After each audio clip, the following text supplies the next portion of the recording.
नमस्कार सभी मित्रों, चैनल कहानी की पोटली पर आप सभी का स्वागत है। एक बार एक पिता और उनका 20 साल का बेटा साथ साथ टहलने निकले। वे शहर से दूर खेतों की तरफ निकल आए। तभी पुत्र ने देखा कि रास्ते में पुराने हो चुके एक जोड़ी जूते उतरे पड़े हैं, जो संभवतः पास के खेत में काम कर रहे गरीब मजदूर के थे।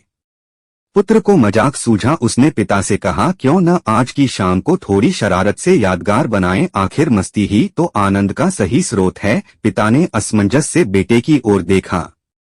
पुत्र बोला, हम ये जूते कहीं छुपाकर झाड़ियों के पीछे छुप जाएं। जब वो मजदूर इन्हें यहाँ नहीं पाएगा तो घबरा जाएगा। यह देखने में बड़ा मजा आएगा, उसकी परेशानी देखने लायक होगी और इसका आनंद मैं जीवन भर याद रखूंगा। पिता पुत्र की बात को सुन गंभीर हो गए और बोले, बेटा, किसी गरीब और कमजोर के साथ, उसकी जरूरत की वस्तु के साथ इस तरह का भद्दा मजाक कभी न करना। जिन चीजों की तुम्हारी नजरों में कोई कीमत नहीं, वो उस गरीब के लिए बेशकीमती हैं। तुम्हें अगर ये शाम यादगार ही बनानी है तो आओ आज हम इन जूतों में कुछ रुपए और सिक्के डाल दें और छुप कर देखें कि इस बात का मजदूर पर क्या प्रभाव पड़ता है और वो क्या करता है। उसके बाद पिता ने कुछ रुपए और सिक्के मजदूर के पुराने जूते में डाल दिए और उसके बाद दोनों पास की ऊंची झाड़ियों में छुपकर मजदूर के आने का इंतजार करने लगे। मजदूर जल्द ही रोज की तरह अपना काम खत्म कर जूतों की जगह पर आ गया। उसने जैसे ही अपना पैर जूते में डाला तो उसे जूते के अंदर किसी कठोर चीज का आभास हुआ। उसने जल्दी से जूते हाथ में लिए और देखा कि जूते के अंदर कुछ रुपए और सिक्के पड़े थे।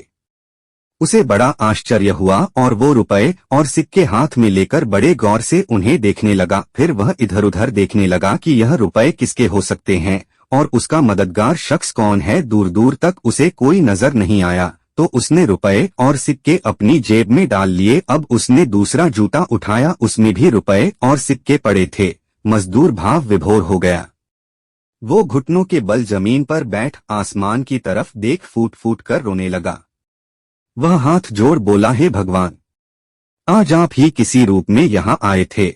समय पर प्राप्त इस सहायता के लिए आपको और आपके माध्यम से जिसने भी ये मदद दी, उसका लाख लाख धन्यवाद। आपकी सहायता और दयालुता के कारण आज मेरी बीमार पत्नी को दवा और भूखे बच्चों को रोटी मिल सकेगी। तुम बहुत दयालु हो प्रभु, आपको कोटि कोटि धन्यवाद।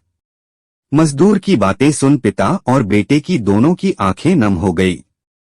पिता ने पुत्र को सीने से लगाते हुए कहा, क्या तुम्हारी मजाक मजे वाली बात से जो आनंद तुम्हें जीवन भर याद रहता, उसकी तुलना में इस गरीब के आंसू और दिए हुए आशीर्वाद तुम्हें जीवन भर जो आनंद देंगे वो उससे कम है क्या? बेटे ने कहा, पिताजी, आज आपसे मुझे जो सीखने को मिला है उसके आनंद को मैं अपने अंदर तक अनुभव कर रहा हूँ। मेरे आत्मा में अंदर तक एक अजीब सा सुकून है। आज के प्राप्त सुख और आनंद को मैं जीवन भर नहीं भूलूंगा। आज मैं उन शब्दों का मतलब समझ गया जिन्हें मैं पहले कभी नहीं समझ पाया था। आज तक मैं मजा और मस्तीमजाक को ही वास्तविक आनंद समझता था, पर आज मैं समझ गया हूँ कि लेने की अपेक्षा देना कहीं अधिक आनंददायी है। इस कहानी से हमें यह शिक्षा मिलती है, स्वयं तथा अपने बच्चों को ऐसी शिक्षा दें कि कभी भी किसी भी परिस्थिति में किसी का मजाक ना उड़ाएं। अगर आनंद लेना ही है तो परोक्ष या प्रत्यक्ष रूप में किसी की सहायता करके लें। वह आनंद आपको तथा जिसकी सहायता की उसको जिंदगी भर नहीं भूलेगा।